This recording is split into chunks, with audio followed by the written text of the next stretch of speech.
अनंत श्री विभूषित जगद्गुरु रामानंदाचार्य नरेंद्राचार्यजी महाराज दक्षिण पेठ नाणेधाम यांच्या प्रेरणेने जीवनदान महाकुंभ 2026 दरवर्षीप्रमाणे याही वर्षी 15 दिवस चालणाऱ्या या महाकुंभाद्वारे रुग्णांना विनामूल्य रक्त उपलब्ध करून देण्याचा महान उपक्रम संस्थांतर्फे राबविला जात आहे।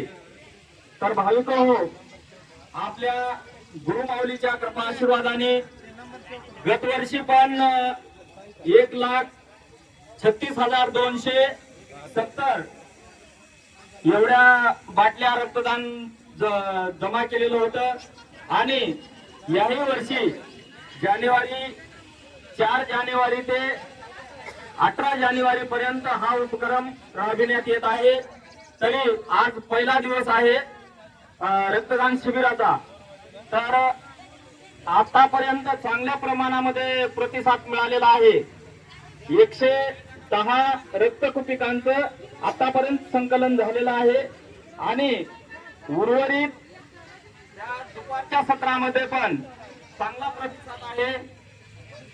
आणि हे रक्तदान केंद्र सरकार आणि महाराष्ट्र राज्य शासनाला सुपूर्द केल्या जातं।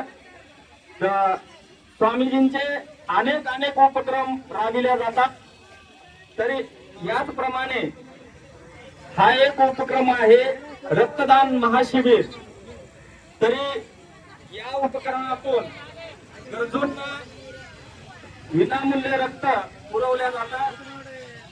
एवढंच बोलतो, माझ्या वाणीला विराम देतो। जय सियाराम, जय सियाराम, जय सियाराम, जय सियाराम, जय सियाराम।